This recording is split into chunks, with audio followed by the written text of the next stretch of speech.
Muy buenas tardes a todos. ¿Cómo están? Son las 6 en punto y estamos empezando nuestro séptimo café social. El día de hoy el tema será reasentamiento urbano, informalidad y compensación y como pueden ver seguimos conversando sobre los retos del reasentamiento humano.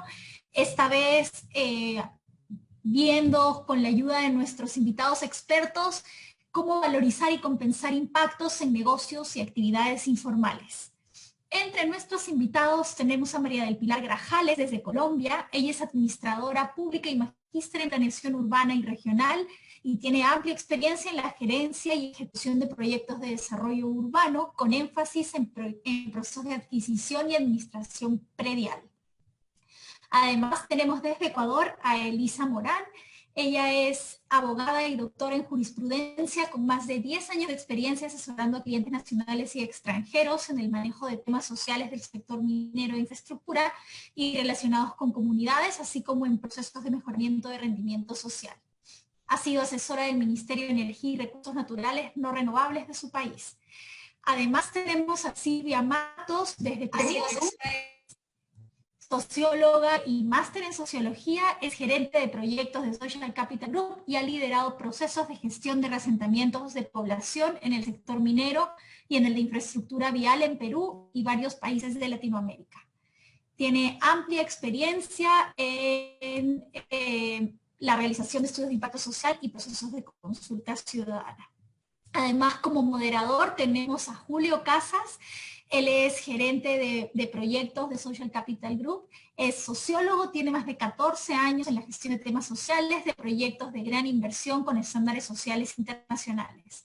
Ha liderado proyectos de reasentamiento de población, evaluación de riesgos y procesos de participación y consulta con población afectada en Perú, Colombia y Chile. Estamos conectados a través de Zoom y también nos pueden ver en nuestra plataforma en Facebook. Estamos transmitiendo en vivo.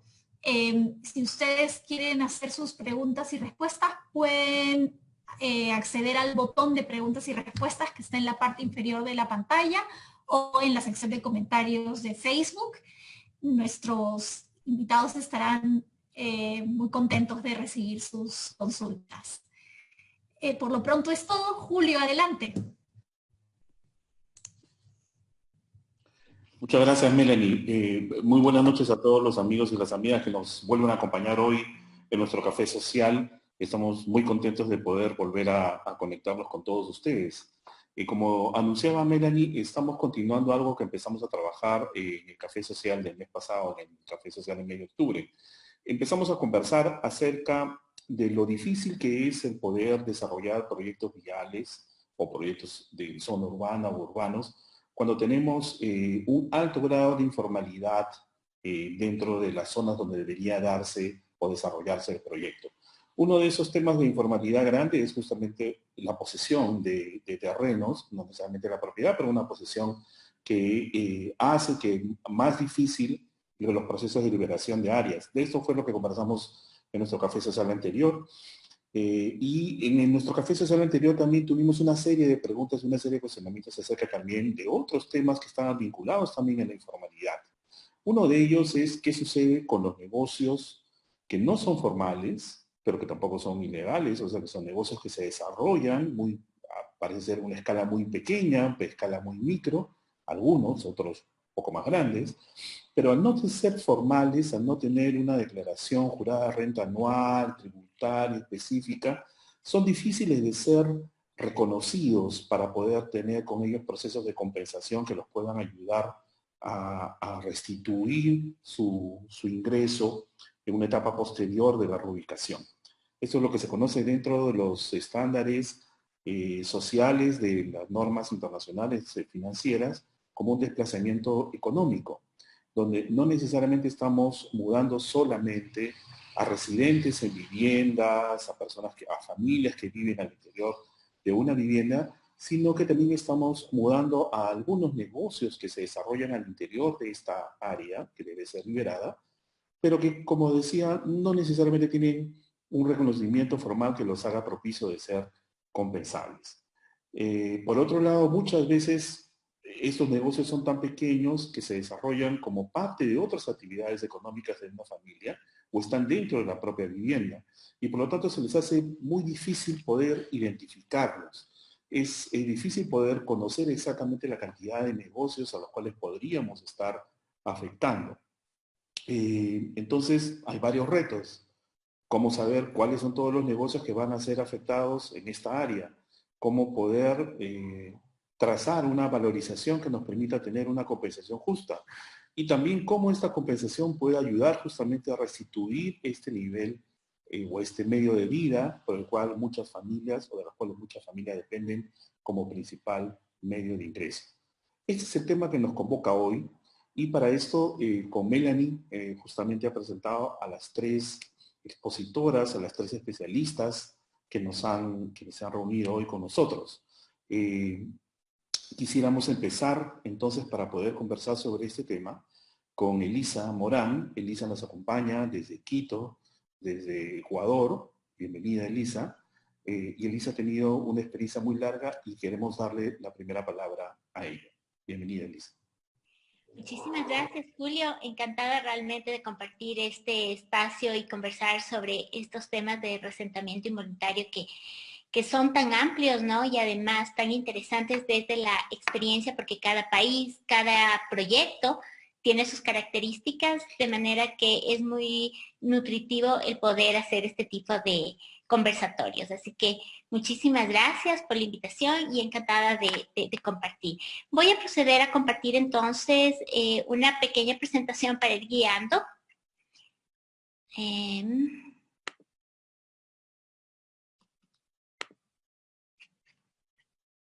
Ok, ahí ya se está compartiendo, ¿sí?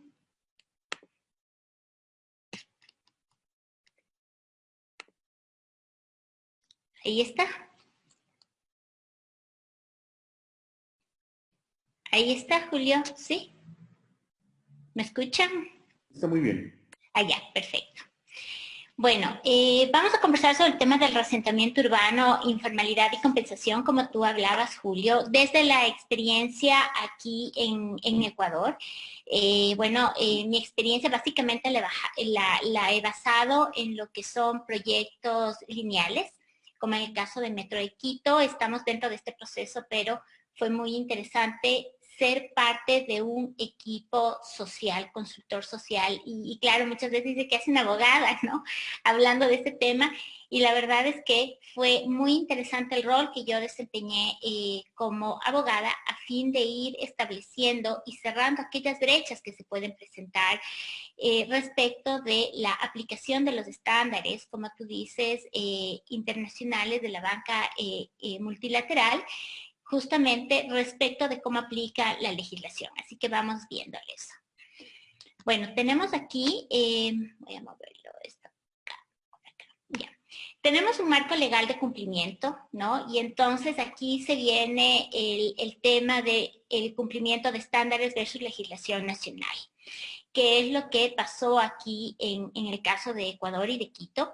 Y obviamente todo contrato de financiamiento de proyectos de infraestructura tiene la obligatoriedad del cumplimiento de estos estándares, ¿no? De manera que estos estándares además tienen un reconocimiento supranacional, es decir, los mismos contratos establecen que tienen que ser observados más allá inclusive de la normativa nacional, es decir, se cumple la norma nacional, pero igual tienen que cumplirse estos estándares. Entonces, en el caso de, ya yendo al tema compensatorio, la legislación nacional ecuatoriana reconoce el derecho a ser indemnizado, sea porque ha sido obviamente limitado en el acceso a su vivienda o simplemente limitado a no tener su vivienda a través de la expropiación, que ya está debidamente regulada, y también ante un daño, así sea no intencional el daño, y obviamente tienen derecho a recibir una compensación todo ciudadano, que está contemplada entre nuestra legislación civil, constitucional, de garantías constitucionales, y está basada básicamente en el cálculo del daño emergente y el lucro cesante. Bien, al entonces haberme yo referido de que existe y hay la obligatoriedad del cumplimiento de estándares versus la legislación nacional, entonces se da el establecimiento de brechas y este rol de los abogados en los equipos sociales es súper importante para justamente viabilizar, por un lado, la identificación de brechas y por otro lado, el poder viabilizar el cumplimiento tanto de la normativa nacional como de los estándares internacionales. Y es en la forma de cumplimiento. ¿Por qué? Porque justamente el momento en que uno firma un contrato desde el lado de autoridad, pero quien ejecuta finalmente todo ese contrato y las observaciones de las condiciones y la observación de los estándares internacionales, tiene que ser por ese lado los funcionarios. Y los funcionarios públicos, como sabemos, están sujetos a un organismo de control, que en nuestro caso es la Contraloría General del Estado.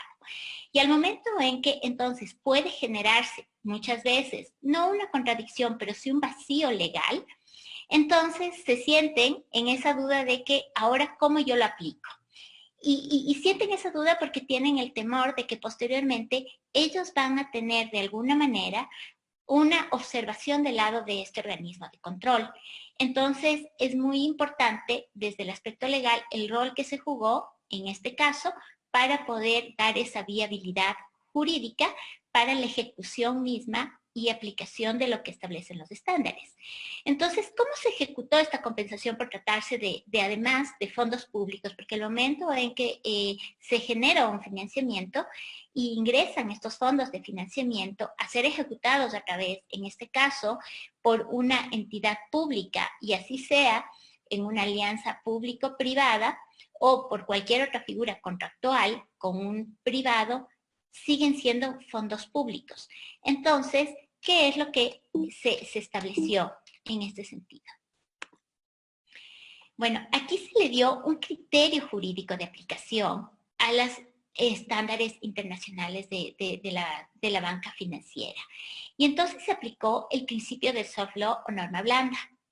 Y es que esta norma blanda es aquella que es una norma supranacional, es decir, aquella norma que justamente por toda la injerencia que tienen o influencia que tienen ahora la comunidad internacional dentro de nuestro contexto jurídico en temas, por ejemplo, de derechos humanos, en temas ambientales, en temas sociales. Entonces, y a esto se agrega la banca y algunas iniciativas justamente internacionales, pues entonces se constituye en una normativa blanda que se acomoda y ajusta y complementa a nuestra normativa dura, que es el hard law que se llama, ¿no? Que es nuestra normativa positiva propia de cada país. Entonces, nosotros hicimos una revisión para darle este criterio jurídico para la aplicación, más allá, obviamente, de un cumplimiento contractual que tiene que observarse. Pues entonces, la Corte Constitucional tiene 2 sentencias en el caso de Ecuador, en la que reconoce la norma blanda como una norma que puede ser aplicada en el Ecuador siempre y cuando complemente derechos constitucionales. Y siendo así, y de habiendo revisado la normativa, como les decía, civil, constitucional, pues entonces el derecho a ser reparado, indemnizado, compensado respecto de un daño, más aún si es del sector público, pues entonces es un derecho innato y por tanto la política de los organismos internacionales se constituye en un soft law que complementa ese derecho y es perfectamente reconocido y aplicado. Entonces, es parte del marco jurídico dentro del cual justamente se desarrolla el plan de restitución de medios de vida, como se llamó aquí en Ecuador, en Quito, pero que obviamente el nombre que tienen los estándares son los planes de reasentamiento.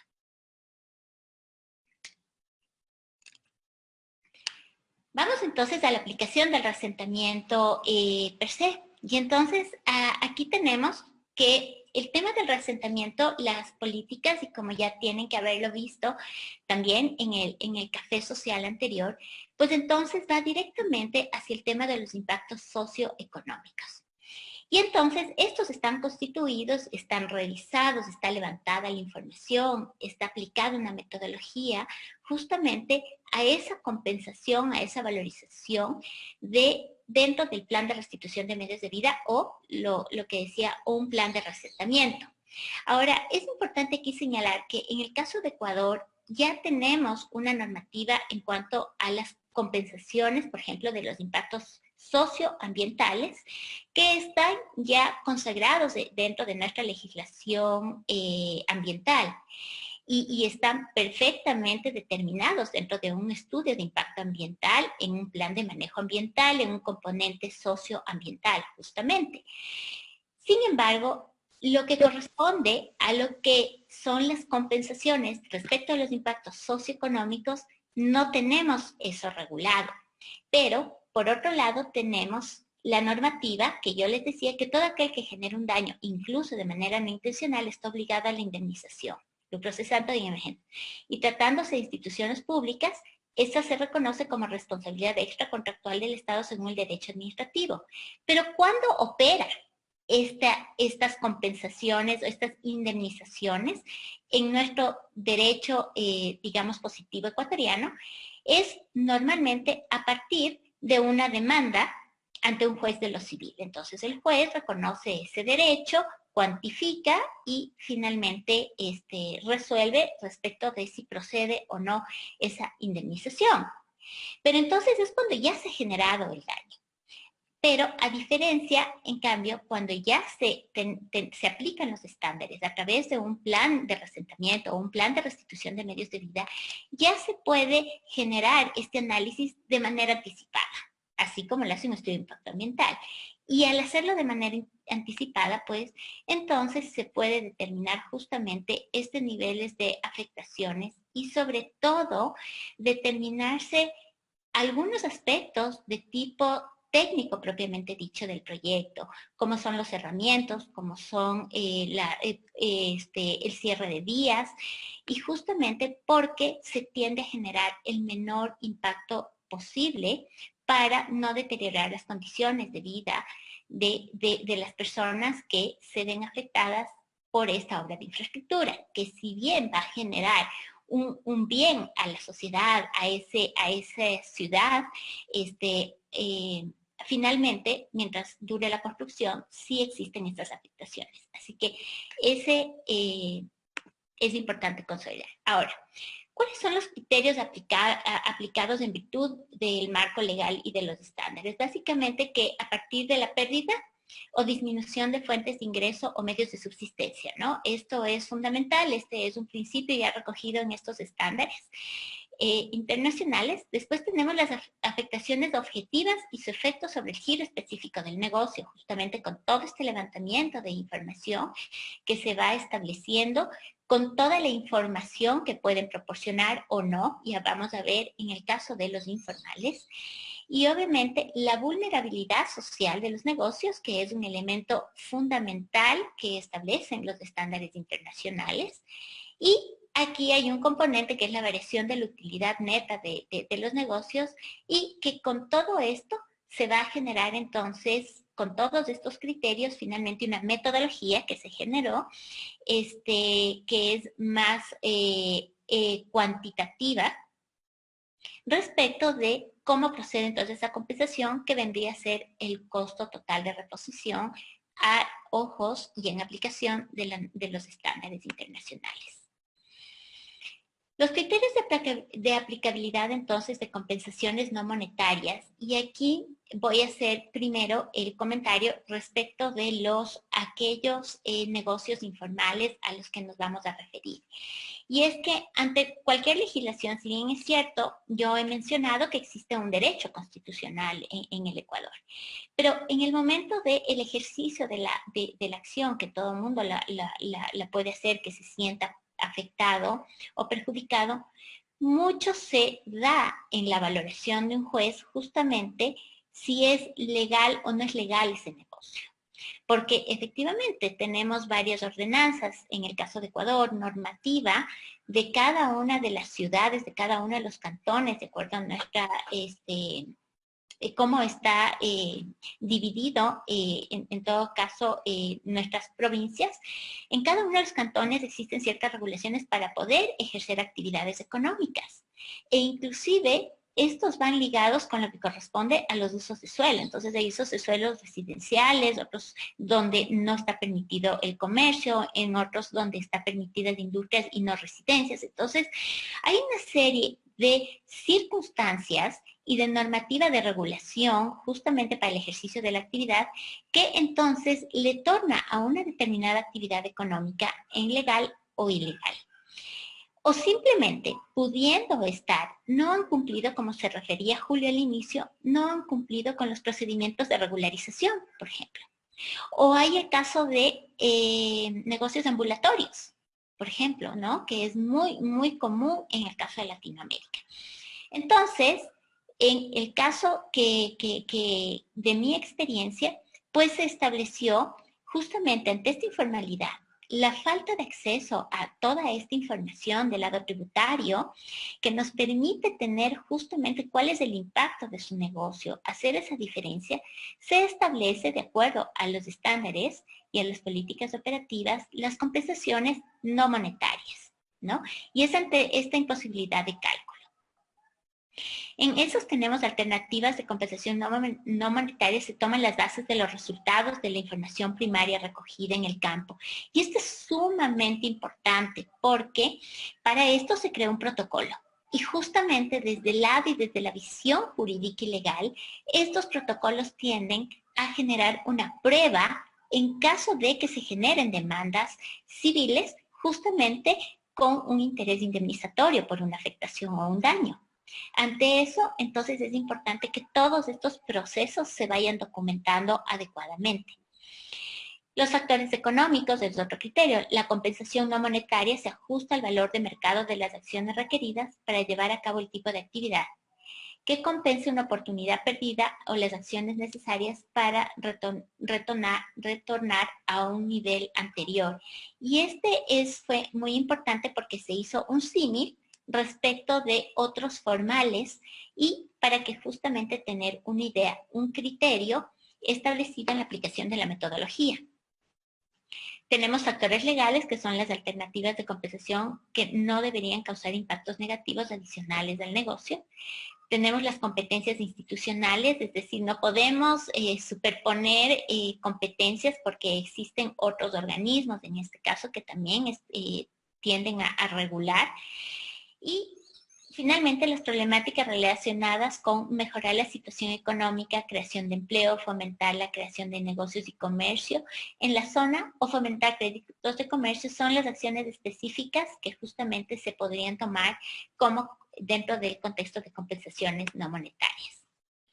Ahora bien, algo súper interesante que también se lo trabajó es una compensación conjunta, que es justamente para evitar un trato diferenciado y la promoción del desarrollo económico integral del área de influencia. Por decir ejemplos, algunos negocios de pequeñas tiendas o micromercados, como lo llaman en otros países, que justamente no están legalizados, no están regularizados ante las entidades competentes. Se hizo todos estos criterios de elegibilidad y finalmente, si hay algunas en el sector, entonces se genera una compensación conjunta a fin de no crear esta sensación justamente de un trato diferenciado. ¿Por qué a él le dieron más o menos?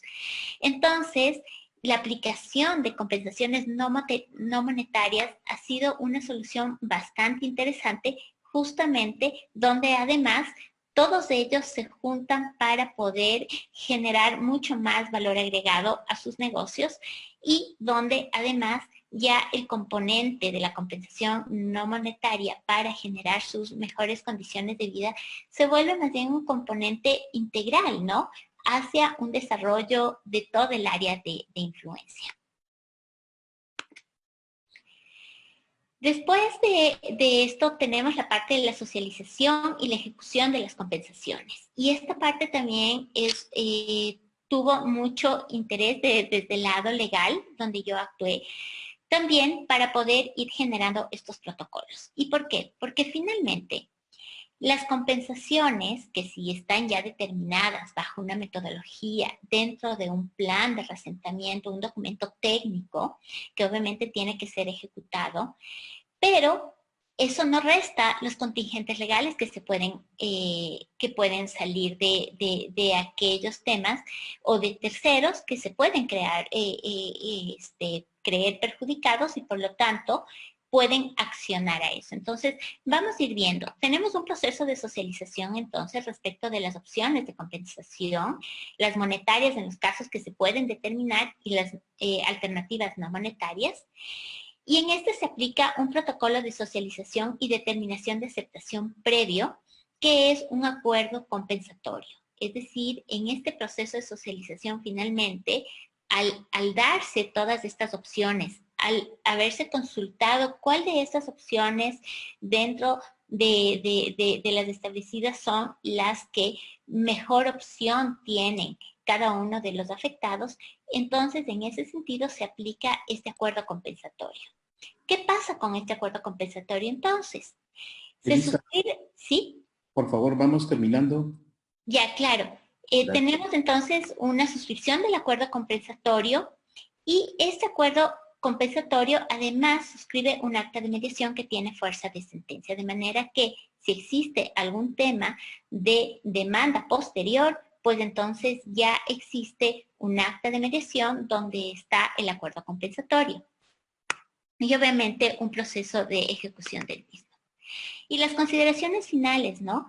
El riesgo de que terceros no elegidos como afectados, entonces al haber establecido un protocolo, estos terceros entonces ya justamente tiene la autoridad o quien realice la ejecución de las compensaciones o las valoraciones, todo documentado y protocolizado de manera que pueda ejercer la defensa.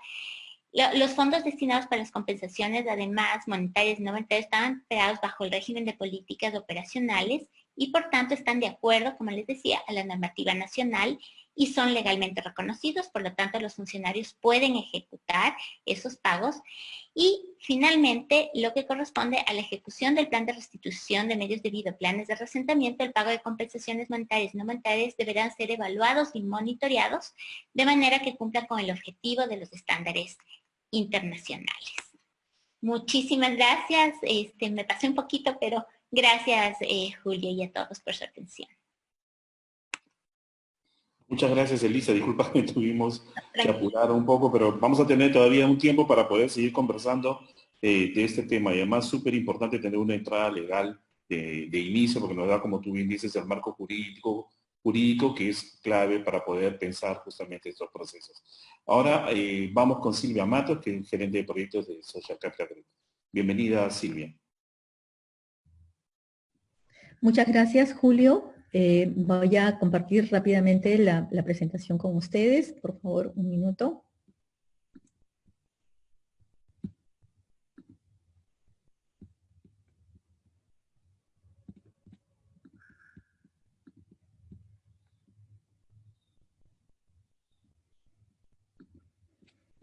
¿Se ve la presentación? ¿Hola? Sí. Ya, perfecto. Voy a tratar de ponerla en modo presentación.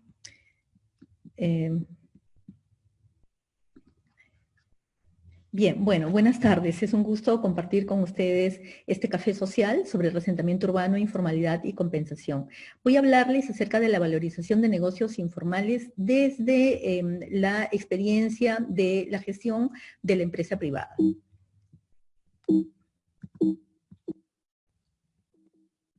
Estoy teniendo problemas para poder seguir. Sí, ya. Bien, los casos acerca de los cuales voy a hablar se refieren a proyectos viales desarrollados en Lima Metropolitana bajo la modalidad de la asociación público-privada. En este caso, la asociación entre la Municipalidad de Lima y la empresa contratista. Esta empresa nos contrata para hacer la implementación del PACRI, que es el Plan de Adquisición de Tierras, Compensación y Reasentamiento Involuntario, que es la norma que guía en Perú los reasentamientos debidos a proyectos prioritarios como son los grandes proyectos viales en la ciudad de Lima. Estos proyectos estaban ubicados en zonas urbano-marginales de Lima metropolitana, en los bordes de los ríos, en zonas que son altamente peligrosas para la residencia de personas.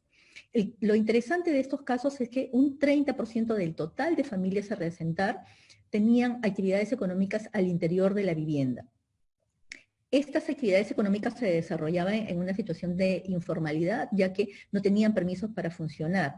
Sin embargo, al mismo tiempo, representaban en muchos casos casi el 100% de los ingresos familiares de estas familias marginales. ¿Qué hacer en estos casos? Desde Social Capital Group, la recomendación para nuestros clientes fue incluir a estas personas en el marco de las compensaciones económicas que debían recibir y pagarles un lucro cesante por la interrupción de las actividades económicas como resultado del reasentamiento. Sin embargo, esto nos planteaba un reto. ¿Cómo abordar estos negocios?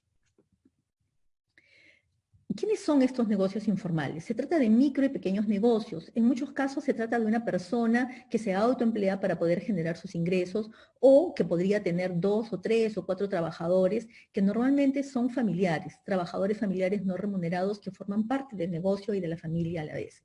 Son negocios muy diversos. Ustedes pueden ver acá en la foto, por ejemplo, tenemos carpinterías, pequeñas bodegas, crianza de animales menores, la fabricación de pequeños artículos de metal, pero también teníamos pasos de crianza de cerdos, fabricación de bolsas plásticas, estampado de prendas, talleres mecánicos, alquiler de baños y de duchas, reciclaje, fabricación de conos de hilo, servicios de tintura de jeans, etcétera. Una diversidad de negocios. Al mismo tiempo, a veces un mismo hogar podía reunir 2 o 3 o hasta 4 rubros al mismo tiempo. Otra característica de estos negocios es que en su gran mayoría son liderados por mujeres que tratan de realizar estos emprendimientos para generar ingresos para sus hijos. Son negocios invisibles. Cuando uno camina por cierta calle, no se puede imaginar que dentro de la vivienda hay una actividad económica desarrollándose. Son negocios que no tienen registros, ni de las compras ni de las ventas que ellos realizan. En algunos casos son negocios ilegales, como este de acá. Esta foto corresponde a un negocio de una persona de la tercera edad que tenía una fundición, que es un negocio altamente contaminante. Muchos de estos negocios funcionan de una manera muy insegura para sus trabajadores y para los dueños de los negocios mismos. Por esta razón, en los casos que les estoy relatando, el Estado negó el pago de una compensación a estos negocios, ¿no? Porque se trataba de negocios informales que no tributaban al Estado por los ingresos que generaban. Frente a ello, desarrollamos un enfoque de vulnerabilidad. El haber investigado estos negocios en la etapa del PACRI nos permitió demostrar cómo muchos de estos dueños de negocios eran personas analfabetas o con primaria incompleta o solo secundaria. Nos permitió demostrar también el censo que estos hogares estaban en una situación de pobreza, en algunos casos de pobreza extrema. Nos permitió demostrar también que estos hogares estaban integrados por niños menores, ¿no? Y no comenzar estos negocios hubiera significado vulnerabilizar aún más a estas familias. Demostramos que estas personas no elegían la informalidad, sino que caían en la informalidad por la carencia de capital financiero y de capital social que tenían. El Estado no podía seguir vulnerándolos. Finalmente logramos que el Estado apruebe generar una compensación para estos hogares y se procedió a aprobar esto. Sin embargo, esto nos planteó otro reto. ¿Cómo valorizamos estos negocios? En el momento en que desarrollamos estas experiencias no había mucha información respecto de esto. Hicimos visitas a algunos consultores individuales, consultamos al cuerpo técnico de tasadores de Perú, pero el enfoque de ellos es sobre bienes, viviendas, obras, mejoras, y no acerca de una dinámica comercial. En esta búsqueda identificamos a las instituciones de microcrédito, que son instituciones que hace décadas en el Perú se orientan al sector de la micro y la pequeña empresa, es decir, ese segmento del mercado financiero que no es abordado por la banca formal, que está orientada hacia la banca grande, hacia las empresas grandes y medianas. Estas instituciones de microcrédito, que en Perú se llaman EDIPYMES, habían desarrollado un conocimiento justamente para poder medir la capacidad de endeudamiento de estos negocios. Hacían un análisis de riesgo crediticio y esta metodología era una forma indirecta de conocer los ingresos de estos negocios. Asimismo, conocían la dinámica de la informalidad. He dicho que estos negocios no tienen registros, son invisibles. Entonces, no había manera de rastrear, por ejemplo, su historial crediticio, no había manera de rastrear sus ventas. Entonces, era muy importante ganar un conocimiento acerca de cómo funcionaban estos negocios y estas instituciones lo tenían. De la mano de ellos, entonces, desarrollamos una metodología que consideramos ha tenido un desarrollo bastante exitoso. Una primera cosa que hay que tener en cuenta para estos procesos es la identificación temprana, como ya lo he dicho. Es la importancia de incluir a estas personas dentro del PACRI, es decir, en el instrumento de gestión que planifica el proceso de compensación de estas familias y el proceso de resentamiento, como bien lo recitó Elisa hace unos momentos. Hay que visibilizar estos negocios que son invisibles. Este croquis, por ejemplo, es un croquis que nosotros elaboramos dentro de un expediente de sustentación de la valorización, ¿no? Que mostraba cómo, si nosotros nos ubicamos en la puerta de la vivienda, no percibimos que hay una actividad económica, pero tenemos que entrar dentro de la vivienda y encontrar que, por ejemplo, al fondo está ubicado el tallercito de costura que le da de comer a esa familia. Y así con cada uno de los negocios. Hay que determinar también el peso que tienen los ingresos de negocio dentro de los ingresos familiares. En algunos casos es el 100%, en la mayoría diría, pero también hay casos en los cuales representa solamente el 40% o el 25%, dependiendo de lo que hagan los otros miembros del hogar. Al hacer todas estas cosas, hemos podido estimar cuál es el monto de dinero que había que tener planificado para poder pagar el lucro cesante a todas las personas que tenían un negocio dentro de su vivienda. Nos permitió introducir dentro del presupuesto y el cronograma la compensación a estos negocios, para que en la siguiente etapa, que es la etapa de implementación del PACRI, donde se realiza el resentamiento, pudiéramos hacer la valorización.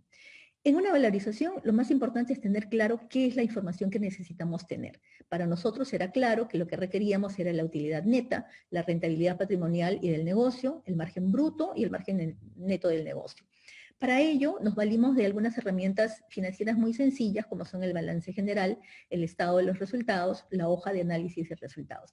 Para poder recabar la información necesaria para esto, fuimos al campo. Nuestra primera visita era para concertar una cita, dentro de la cual le pedíamos a la persona que nos contestaba que nos diera una cita con el dueño del negocio, pedíamos el teléfono del dueño del negocio, pedíamos que nos digan cuál era el rubro del negocio y que tuvieran toda la documentación a la mano para nuestra visita siguiente. La cita siguiente consistía en una entrevista al dueño del negocio, donde se le preguntaba por una serie de aspectos y de detalles del negocio. El volumen de ventas, el volumen de compras, que nos hiciera un detalle de toda su dinámica, de su actividad, de su mercado, y esta entrevista terminaba con una solicitud de hacer un inventario de todo el negocio, incluyendo su almacén. Y esto iba acompañado siempre por un registro fotográfico bastante exhaustivo. Este proceso de valorización, para que pueda tener éxito, debe tener énfasis en algunos aspectos importantes. Paso a señalar solamente algunos clave. En primer lugar, hay que hacer una consistencia entre lo que dice la persona durante la entrevista y lo que nosotros podemos ver dentro del negocio. Nos pasó, por ejemplo, el caso de una familia que tenía la venta de gaseosas y de cerveza a través de la ventana de su vivienda. Y nos hablaba de unas ventas extraordinarias. En el momento en que entramos a su almacén, pudimos observar, aquí lo ven ustedes en esta foto, que tenía solamente 4 cajas de cerveza vacías y 4 cajas de cerveza llenas. Esto nos permitió tener una idea real del volumen de ventas que manejaba esta microempresa. La fotografía es muy importante también porque nos permite dar cuenta de todo lo que tiene el negocio sin necesidad de regresar. Y esto es importante porque estos microempresarios son muy desconfiados, tienen mucho temor. Entonces, a veces solamente nos permitían una única visita y en esa visita teníamos que recoger toda la información posible. El registro fotográfico nos permitió, por ejemplo, identificar diferentes fuentes de ingreso en el caso de una bodega, que tenía no solamente las ventas de los productos que tenía en la bodega, sino tenía un teléfono público y tenía un pequeño frigider para la venta de helados. El considerar esos otros rubros que tenía su bodeguita, ¿no?, permitieron hacerle un monto un poco mayor a esta persona. Esto es muy importante, ¿no? Parece sin importancia, pero es muy importante porque cuando los pequeños empresarios y los microempresarios perciben que la compensación que van a recibir es justa y que está considerando todas sus fuentes de ingreso, se pliegan al proceso y colaboran y cooperan, ¿no? Y esto es muy importante dentro del marco del reasentamiento. Otra cosa que es importante, ha sido importante para nosotros, es testear con otros negocios. Ustedes ven aquí la foto de una fundición que pertenecía a una persona de la tercera edad que llevaba en este negocio muchos años, hacía una actividad de fundición de metales reciclados y él había construido con sus propias manos y con material reciclado este pequeño horno.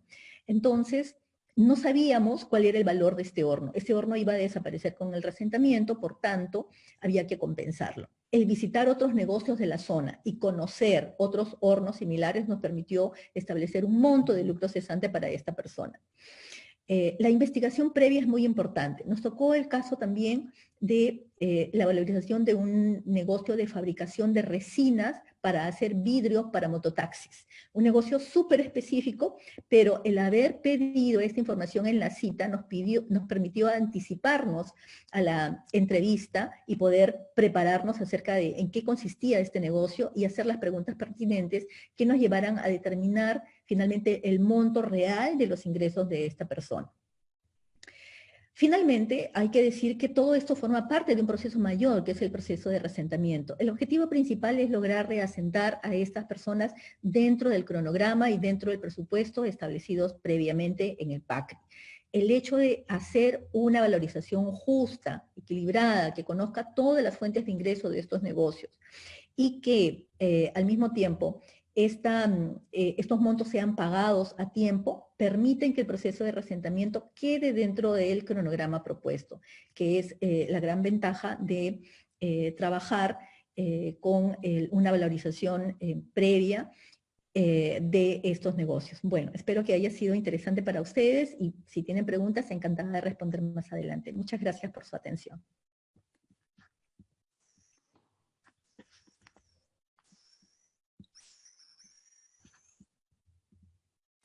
Muchas gracias, Silvia. Ya creo que podemos dejar de compartir la pantalla. Y bueno, ahora continuamos entonces con María del Pilar. María del Pilar nos vuelve a acompañar hoy. Ella viene del Instituto de Desarrollo Urbano de Bogotá. Adelante, María del Pilar. Muchas gracias, buenas noches.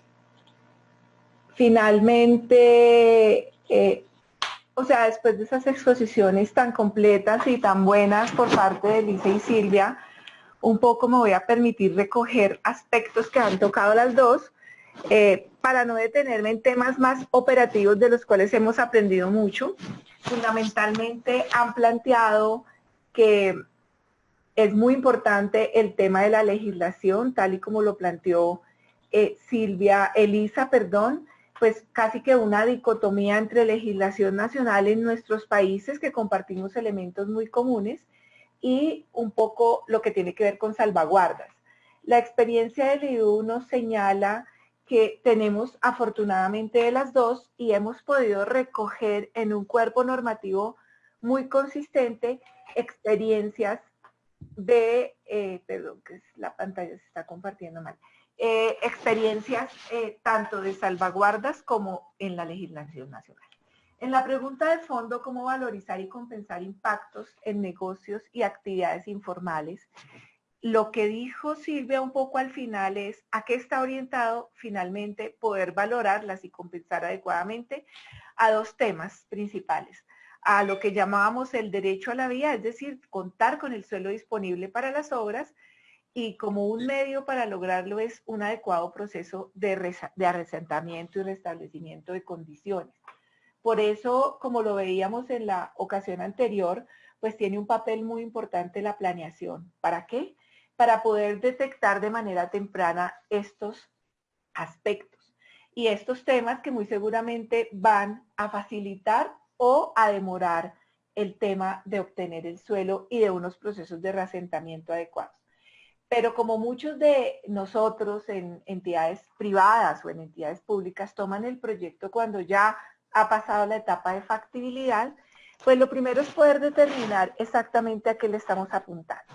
En este sentido, nosotros definimos en la informalidad aquellas unidades sociales entendidas como un grupo de personas que derivan de un presupuesto su subsistencia, cuya actividad económica es desarrollada, uno, de forma legal, y aquí hace sentido la distinción, porque no es lo mismo cuando uno enfrenta actividades ilegales dentro de los procesos que tiene que comprar el suelo. Entonces son unidades sociales cuya actividad económica desarrollada de forma legal no les genera un nivel de ingresos promedio mensual suficiente para ser responsables de obligaciones tributarias y los margina un poco de esto. En Colombia, las obligaciones tributarias es por ingresos anuales de $13.143 y con un ingreso neto mensual de 951. No obstante, también cabe una tercera distinción y es el tema de los que son, siendo formales, están de manera irregular asentados en un suelo, porque ellos también hay que atenderlos.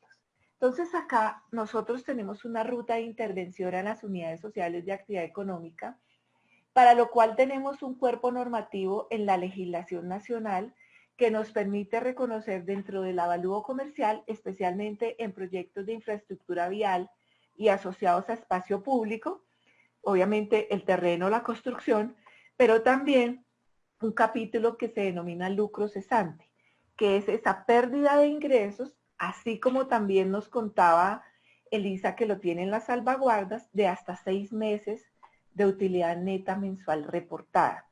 Y un daño emergente que muchas veces toca también con la actividad económica, porque tiene que ver con el traslado especializado de esas actividades económicas. Pero ¿qué hacer con las actividades económicas informales? La primera acción clave, que es un primer momento de verdad, que es cuando uno conoce esta situación, es la identificación. La identificación de esas unidades sociales a través del censo, y es todo aquello que nos permite reconocer realmente la vulnerabilidad e impactos.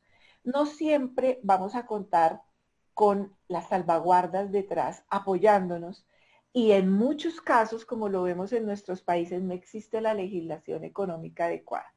Este primer momento de verdad es bien importante porque nos va a permitir entender esa vulnerabilidad y esos impactos y de pronto echar mano de la red institucional que hay en nuestros países a través de otras entidades.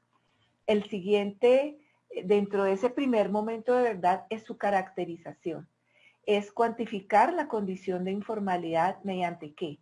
Como lo señalaba Silvia, es importantísimo la visita de diagnóstico socioeconómico y la revisión de los formatos de caracterización que determinan la formalidad e informalidad.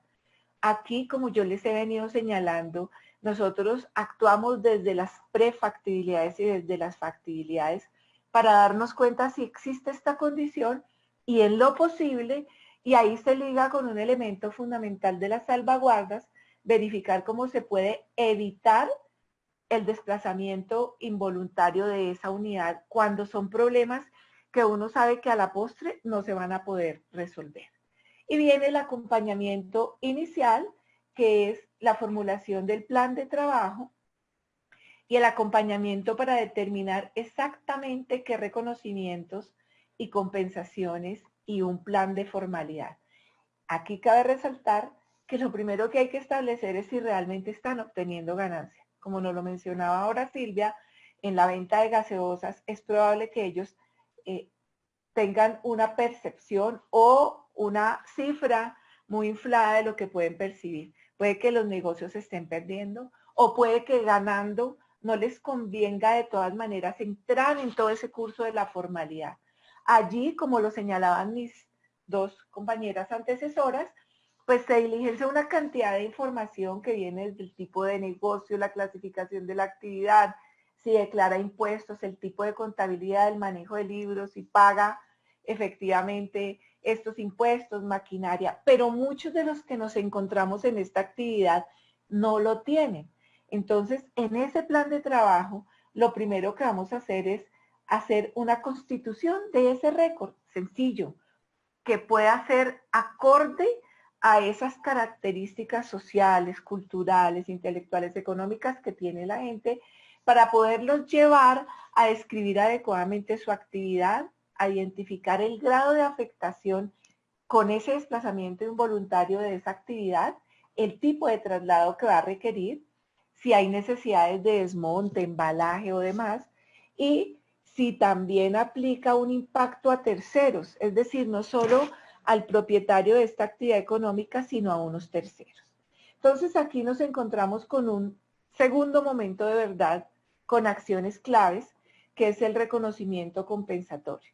Aquí, básicamente, lo que hacemos es revisar el inventario de la actividad económica para determinar el margen de utilidad y realizar el análisis financiero y estudios de resultados para efectuar ese reconocimiento compensatorio acorde con su realidad, acorde con el levantamiento que hemos venido desarrollando. Incluso nos hemos encontrado actividades económicas que ni siquiera llevaban las cuentas de su inventario inicial, el posterior, su actividad en sí misma, y ahí echamos mano de todo lo que puede tener la oferta institucional.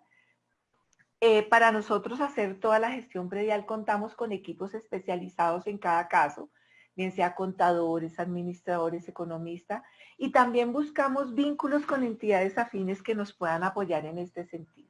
Y ahí es donde desatamos el acompañamiento a la formalidad, si es del caso, repito.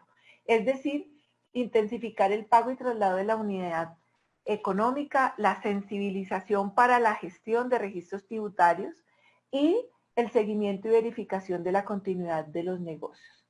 Hay una motivación para no acceder a la formalidad.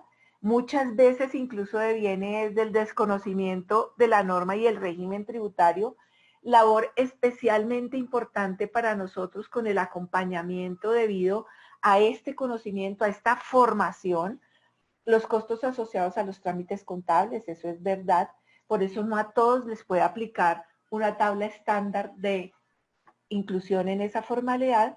Convertirse en declarantes de renta no siempre es lo más conveniente y cambios en el régimen tributario. Cuando nosotros establecemos eso, hay un plan de trabajo a la formalidad y a la continuidad especial del negocio que se basa en el fortalecimiento de apoyo interinstitucional para que podamos ofrecer medios diferentes a esa compensación o esa indemnización que en algunos casos deviene de las normas de salvaguardas internacionales, de las normas de desempeño, en otras, como en nuestro caso, deviene de resoluciones y normas específicas que llevan a formular cada una de estas acciones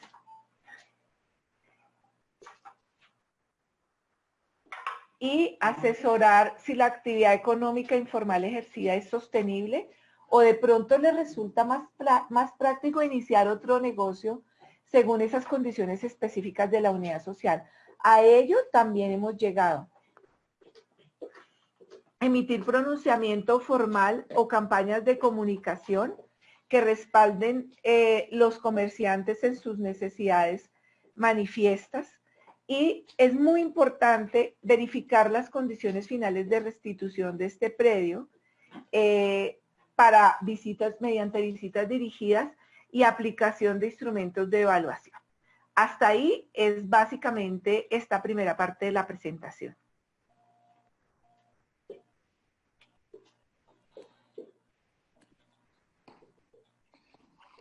Muchas gracias, María del Pilar.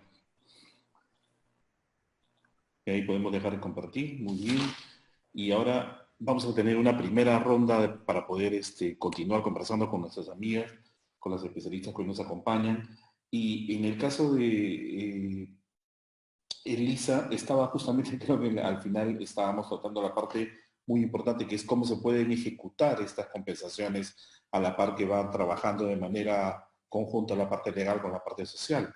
Y hay una pregunta también de un par de preguntas del público que tienen que ver justamente con esto. Uno de ellos nos está preguntando, específicamente más de Silvia también, acerca de qué pasa con los negocios que no están de acuerdo con sus valorizaciones o que de alguna forma están buscando tener una mayor beneficio económico del mismo. Negocios o unidades sociales, como ha mencionado María del Pilar. Entonces, en esta parte, para ver acerca de una segunda ronda, les pediría qué casos ustedes han encontrado que son más difíciles al momento de poder ejecutar ya las compensaciones. Empezamos entonces con Elisa, por favor. Bueno, gracias Julio. Gracias por la pregunta. Realmente es una excelente pregunta que no lo topamos en las presentaciones, pero efectivamente en el caso de Ecuador está en un proceso justamente de ejecución de las compensaciones. Todavía no hay casos de oposición, sin embargo, sí se lo planteó dentro del análisis jurídico, porque efectivamente puede ser que tienen otras aspiraciones, como tú dices, Julio. Tienen mayor interés de un mayor pago o un acceso a otro tipo de compensación no monetaria. Y en este sentido, lo que dijo Silvia es fundamental. Este proceso de levantamiento y acompañamiento desde conocer realmente su realidad es importante, porque de alguna manera tú te tornas en la cara visible y se genera un tema de relación de confianza. Es de mi experiencia, yo lo adquirí, ¿no? Entonces decía, claro, ya está aquí la doctora, le hemos entregado la información, y entonces el momento de la socialización también es importante, porque entonces este momento es en donde tú les vas a decir y cómo entonces todas sus expectativas tienen que ser canalizadas justamente a la adecuación de sus condiciones de vida. Y cómo van a ellos, dentro del tema económico, van a ser fortalecidos con este tipo de compensaciones, en el caso no monetarias, por ejemplo, y en el caso monetarias, porque muchas veces decíamos, si es monetario, probablemente se lo van a gastar porque tienen otra expectativa, ¿no?, de comprar algo, pero la idea y el objetivo de estas compensaciones es justamente mejorar esas condiciones de vida. Por lo tanto, creo que el tema de la socialización es importante. Sin embargo, aún dentro de lo que yo establecí, los acuerdos compensatorios a los que se pueden llegar, probablemente no se llegan a esos acuerdos. Y en todo caso, justamente el haber llevado y documentado adecuadamente todo el proceso es lo que finalmente va a sustentar ante cualquier demanda, porque muchas veces ha pasado que hay una alta influencia familiar o de amigos que le dicen, no, mejor no aceptes, y entonces demandan. Y entonces ante esa demanda existe todo un proceso, una metodología de valorización, donde existe este contingente legal, pero al final del día existe toda la prueba documentada. Esperemos que en el caso de Quito, del metro, no pase eso. Se ha dejado todo un protocolo establecido de manera que se pueda tener toda esa documentación y más bien llegar al pago de las compensaciones, porque ese es el objetivo real. Muchas gracias, Elisa. Silvia, retomamos entonces a partir de la pregunta que hacían nuestros amigos. ¿Qué pasa cuando hay presión de parte de los negocios para poder alcanzar un mayor beneficio económico? ¿Qué podemos hacer en ese momento? Bueno, Julio, esto es muy importante entender que esto se hace en el marco de un proceso de relacionamiento para el reasentamiento, ¿no? Y efectivamente tenemos equipos que están trabajando desde el primer día de implementación del PACRI en el relacionamiento para explicar todo este proceso. Esa es una relación que se ha ganado ya en el momento de llegar a la valorización. Ya hay un equipo que ellos conocen, ya hay un equipo en el cual ellos confían y que por lo tanto esa relación previa es fundamental, como ya lo indicaba Elisa. Sin embargo, yo diría que una fuente de fundamentación de todo este proceso que le da legitimidad a los mismos negocios es la entrevista misma. O sea, en el momento de la entrevista, nosotros mostramos el conocimiento del negocio, ¿no? Justamente por eso nuestra alianza con las EDIPYMES ha sido fundamental, porque llevan décadas, como decía yo, prestando a micros y pequeños negocios. Saben cómo es el teje y el manejo de los negocios, ¿no? Entonces, digamos, difícil que les pinten un cuadro que en realidad no es, ¿no? Y ese conocimiento técnico, ¿no? Ese saber por dónde se mueve el negocio, qué es lo que están haciendo, dónde venden, cómo venden, y los pequeños trucos que usan para poder llevar adelante el negocio, eso lo conocen, ¿no? Entonces, ese conocimiento técnico es muy importante para demostrar a las personas que sabemos, ¿no? Que sabemos de qué se trata, ¿no? Y que no estamos descubriendo la pólvora con ellos. Y esto unido al proceso de relacionamiento es importante. Entonces, conocimiento técnico, demostrarles que conocemos de la dinámica del negocio es muy importante, el relacionamiento previo también. Y además, el compromiso que tenemos con una identificación adecuada y exhaustiva de las fuentes de ingreso. Como decía en el caso de la bodeguita, ¿no? O sea, no solamente considerar la bodega, sino también el teléfono público que tenían instalado dentro de la bodega, el refrigerador donde vendían los helados, y por allí miles de cosas, ¿no? Que salen durante la entrevista y que nos permiten a nosotros conocer las diferentes fuentes de ingreso. En la mayor parte de casos, la gente ha considerado que se ha hecho una identificación justa, ¿no? Pero por esa intención en la exhaustividad, ¿no? Ese no habernos quedado solamente con la parte superficial, sino haber ahondado en el negocio y además tener, digamos, dos fuentes, ¿no? Porque yo he hablado de dos momentos. La etapa de la planificación, que es la identificación de los afectados durante la elaboración del PACRI, y la segunda etapa, que es la implementación del PACRI. En la primera, tú haces un censo, visitas el negocio, conversas con todos, recoges los ingresos, recoges las ventas. Y en el segundo momento, en la valorización, ya entras a hacer un trabajo mucho más detallado y conversar con el dueño del negocio, que es lo que te permite, al final de cuentas, conocer ya el mayor detalle de cada negocio, más allá del censo. Entonces, a través de esas dos fuentes, consistenciando ambas cosas, consistenciando además lo que dice el empresario con lo que podemos ver en el inventario, es difícil que ellos puedan decir, efectivamente, lo que tú me estás pagando es el 50% de lo que yo en realidad gano, ¿no? Entonces, eso nos da legitimidad, ¿no? Esa preocupación y estos aspectos que he mencionado. Espero haber dado respuesta a esa pregunta. Gracias, Silvia. María del Pilar, tú has mencionado dos momentos para las compensaciones a las unidades sociales. Y en un segundo momento hay un momento de reconocimiento de la compensación y también de un plan de trabajo de formalidad. Esto incluye también poder ver o monitorear cómo realmente le está yendo a los negocios, si es que estamos logrando esto que los estándares sociales, las salvaguardas internacionales mencionan como una restitución del medio de vida principal. Sí, quiero referirme previamente a estos momentos difíciles que enfrentamos a nivel de compensaciones y demás para contestar en concreto la pregunta. La verdad, este no es un tema fácil. Siempre va a estar atravesado por ese sentimiento de las personas que están perdiendo algo. Y siempre lo he dicho, cuando en la institución llegan a donde hacemos la gestión predial, les digo bienvenidos al ala del duelo. Es un duelo lo que la gente siente. Realmente le abren a uno la puerta de su casa, de su negocio, y abren el alma. En esa medida hay que tener especial sensibilidad para entender que no es muy difícil que alguien diga, wow, me pagaron exactamente lo que vale mi negocio, lo que vale mi predio. Pero ¿en qué consiste? En los momentos de verdad.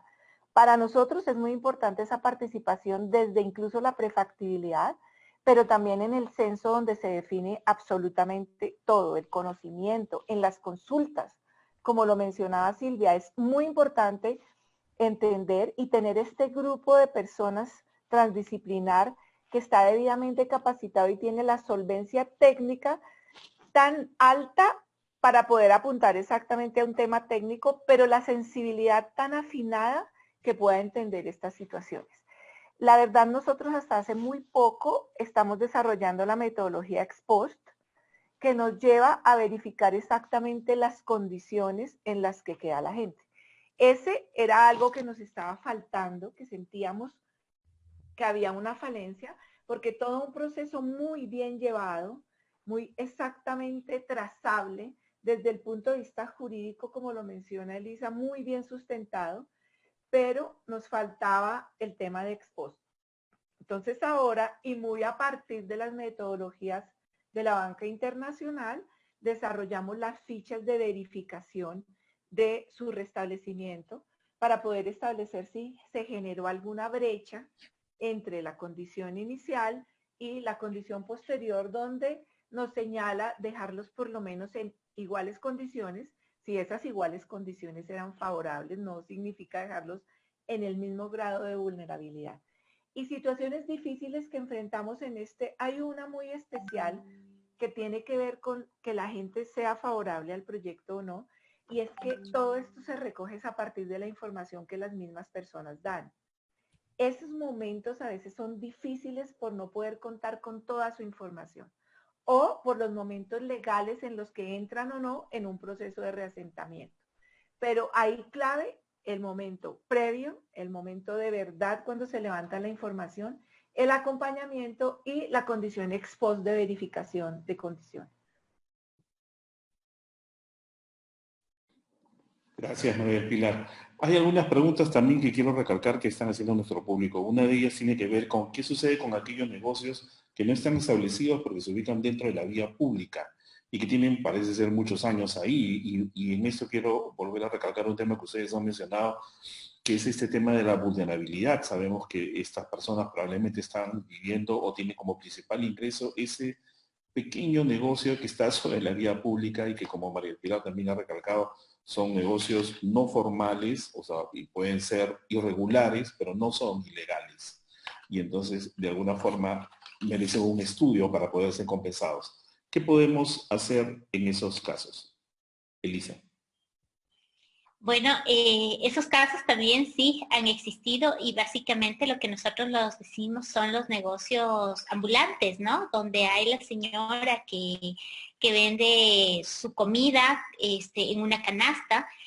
Aquí hay un caso muy interesante y justamente esos casos fueron ubicados en un parque. Y la verdad es que se les ayudó dentro del proceso de que tengan su kiosco mucho mejor presentado, que estén mejor organizados, el acompañamiento en su proceso de regularización, para que puedan tener de alguna manera ciertas condiciones favorables para este medio de sustento, ¿no? Pero eran grupos muy pequeños. Sin embargo, sí hay un caso en otro país donde sí había un caso de ambulantes donde tenían tomado prácticamente una cuadra completa, por ejemplo, ¿no?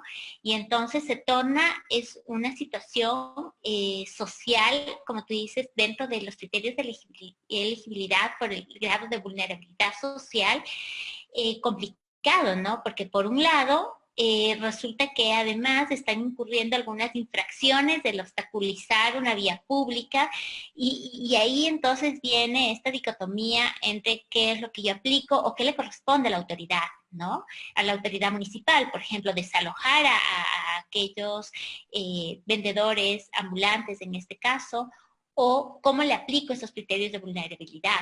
Entonces, por eso es tan importante este diagnóstico inicial que se hace, el censo, como dice, las entrevistas, todo este proceso de levantamiento de información es fundamental para determinar justamente esa vulnerabilidad y de alguna manera ir hacia eso, pero en aquellas regulaciones que estoy viendo y legislaciones como en el caso del INI, como en el caso de Colombia, pero en el caso de Ecuador no tenemos legislación, no tenemos metodología, de manera que su condición es todavía más vulnerable a mi criterio, ¿no? Porque si no está amparado bajo estos estándares del proyecto vial, pues entonces simplemente no tienen otra opción que ser desalojados bajo el criterio de que están cometiendo una infracción. Y la verdad es que eso es un tema desde el lado social que justamente tiene que ser analizado. Y creo que a Ecuador, y de lo que justamente estoy escuchando, hace falta mucho ya regular estas situaciones porque es muy común en nuestros países latinoamericanos. Gracias, Elisa. Silvio, la misma pregunta, pero solamente quería sumar también, porque hay muchas preguntas del público. Hay algunas que tienen que ver con justamente la forma de valorización. Preguntan sobre si hay un número de meses establecido para el lucro cesante, o algunos casos específicos acerca, por ejemplo, en los que puedan entrar en contradicción el propietario del negocio o el propietario del predio versus el dueño del negocio, que no es propietario del suelo, pero está establecido ahí y obtiene un ingreso sobre él. Por favor. Bueno, en relación a la primera pregunta, yo quiero recalcar que hay dos aspectos en la valorización. Uno que tiene que ver con el desempeño de la actividad económica. El desempeño de la actividad económica se valoriza siempre, ¿no? Independientemente del lugar donde esté. Porque el desarrollo de esa actividad económica es la que le da de comer a esa familia. Entonces, valorizamos la actividad, ¿no? Los ingresos que recibe, las cosas que tiene, los bienes que pudiera documentar, ¿no? Entonces, ese es el monto de compensación económica que se le va a pagar a ese negocio. Ahora, en relación al lugar que ocupa el negocio, ¿no? Y si se le va a reponer o no se le va a reponer, ese es otro aspecto, ¿no? Normalmente, desde la empresa privada, ese aspecto del desarrollo, digamos, del manejo del territorio, se queda en el ámbito de la municipalidad de Lima, provincial de Lima, en este caso, ¿no? En el caso nuestro, quienes tenían que decidir qué hacer con estos grupos que estaban transgrediendo permanentemente las normas en relación a la ocupación del espacio público, ¿no? Entonces, este es un aspecto que se derivaba a la municipalidad, ¿no? Y que debían ellos enfrentar. Yo tengo un ejemplo muy puntual. En Panamericana Norte tuvimos un mercado. Había un mercado de personas que vendían muebles, ¿no? En la vía pública. Y estaban ahí mucho tiempo, ¿no? Y efectivamente, pues ellos, en el momento en el que se les pidió abandonar la zona, pues ellos reclamaban un lugar similar, ¿no? Inicialmente hubo muchas dudas acerca de quién se encargaba de esto, ¿no? Pero al final quedó claro, ¿no? Que esto correspondía a la municipalidad, dado que ellos eran los administradores del territorio en esa zona y que ellos debían decidir a qué lugar se iba a trasladar este grupo de personas, esta feria que se había instalado, ¿no? Entonces, hicimos esa división de tareas, ¿no? Esa es la solución que nosotros encontramos. Pero lo importante es que se valorizó la actividad económica y que esos ingresos que percibían estas personas fueron compensados, ¿no? En relación al tema del lucro cesante, nosotros teníamos como dos momentos, ¿no? Los negocios que iban a continuar funcionando, se les pagaba un lucro por 6 meses, con la idea de que en ese tiempo pudieran recuperar el mercado que tenían para los bienes que producían, ¿no? Y pudieran, digamos, adecuarse a una nueva situación. En el caso en que los bienes no iban a ser repuestos, en el caso de la fundición, por ejemplo, ¿no?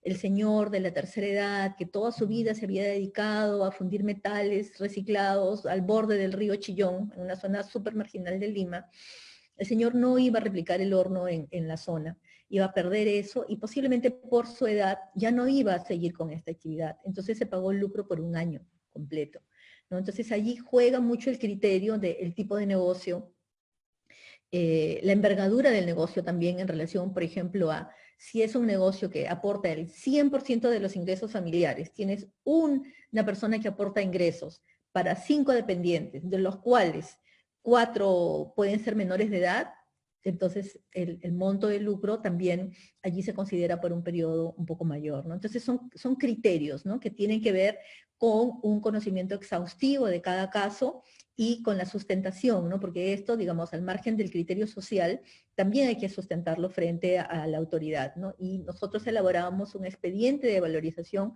muy documentado, donde se describían justamente esas condiciones de vulnerabilidad que iban a empeorar en caso de que se negara el lucro que nosotros estábamos recomendando. Gracias, Silvia. Igual, María del Pilar, solamente para sumar una pregunta más del público, ellos también están preguntando acerca de qué sucede con aquellas unidades sociales, o son personas a veces, ¿no? Que no son reasentados porque no están directamente asentados sobre la propia vía o el propio suelo que hay que liberar, pero que una vez llevado a cabo el proceso de reasentamiento sí pueden verse afectados. ¿Cómo en el IDU trabajan este tema? Bueno, respecto de la primera pregunta, cuando están asentados de manera irregular en suelo de espacio público, si bien hay una normativa que nos lleva a decir que el espacio público, y creo que en todos nuestros países, es imprescriptible, inalienable, de todo. De todas maneras, hay también un hecho jurídico que se llama la confianza legítima, en la que el Estado no ha adelantado acciones para recuperar ese suelo. Y como lo dice Silvia, el caso es que sí tienen una vulnerabilidad porque asentados en suelo público también van a sufrir ese desplazamiento involuntario a perder sus medios de vida sostenibles. En esos casos, si es bajo el esquema de salvaguardas, nosotros hemos llevado los casos a Banco Mundial midiendo exactamente el grado de vulnerabilidad, porque hay casos en los que esa unidad social o esa unidad económica no es vulnerable, luego no aplica, sencillamente está sentado en un tema irregular. Pero si el grado de vulnerabilidad es alto, lo hemos llevado a la banca o nosotros como entidad pública, afortunadamente ahora tenemos un comité de reasentamiento donde lo llevamos, exponemos la vulnerabilidad de esta unidad y le hemos podido reconocer al menos las mejoras, toda vez que el suelo como tal no es posible reconocerlo, independientemente de la actividad económica, porque está, si bien está ligado a la ocupación de un suelo irregular, tiene una tasación. Respecto del segundo punto que es muy importante, que es la afectación a terceros, porque nosotros en el proceso de gestión predial medimos los impactos directos de los que se ven desplazados por la necesidad del suelo. En esos casos, hay algunos que conozco en nuestra legislación, por ejemplo, en casos de minusvalía. Uno es plusvalía cuando el suelo o el inmueble se valoriza producto de la obra y otro es minusvalía. Les voy a poner un ejemplo. Un puente vehicular que pasa por muy cerca de un edificio generándole un impacto de deterioro en el valor de ese inmueble o impidiendo que las personas tengan vida hacia afuera. Les toca tapiar sus ventanas, cerrarlas y demás. Eso está medido, es un proceso largo, es un proceso judicial que se reconoce a través de la tasación de esa minusvalía. En el caso de negocios que encuentran realmente bloqueada su actividad porque les pasó una vía que les impide abrir fachadas sobre espacio público, también ha prosperado en algunos casos, pero a nivel judicial. Sistemáticamente no hay un cuerpo normativo como lo existe para el lucro cesante y daño emergente que reconozca a esos terceros esas afectaciones aún.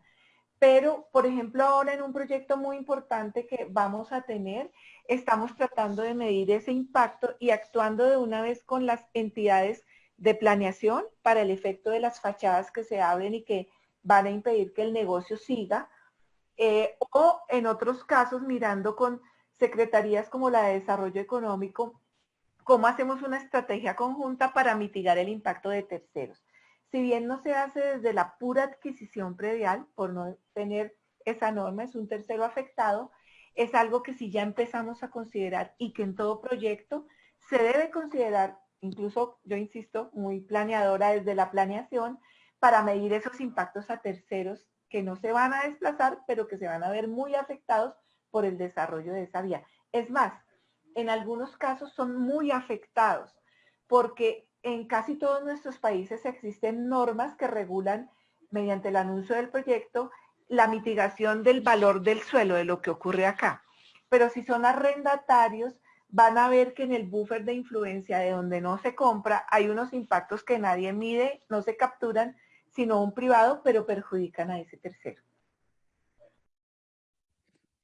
Y muchas gracias, María del Pilar, Silvia, Elisa. Vamos cerrando nuestra conversación del día de hoy. Yo quería solamente recalcar que normalmente todos los proyectos públicos, urbanos, que quieren mejorar la transitabilidad y la movilidad y hacer de que todos podamos llegar a salvo y en el menor tiempo posible a nuestras ciudades, requieren una planificación y seguramente todos los que planifican para ello establecen un tiempo y un presupuesto determinado y todos quieren generar la menor cantidad de quejas o afectaciones posibles. La pregunta entonces que hicimos al inicio de este café era cómo podíamos ayudar o hacer que esto pueda suceder, ¿no? Que los proyectos no inflen sus presupuestos de determinado tiempo, que demoren el triple de tiempo que puedan demorar o se incrementen unas quejas que no teníamos previsto. Y entonces solamente quiero recalcar tres cosas que ustedes han mencionado, creo, de manera similar. Una primera, un trabajo previo muy detallado, un estudio a detalle que permite identificar, caracterizar bien los retos, los niveles de vulnerabilidad, qué cosas vamos a encontrar en campo, y eso es un trabajo de campo muy detallado.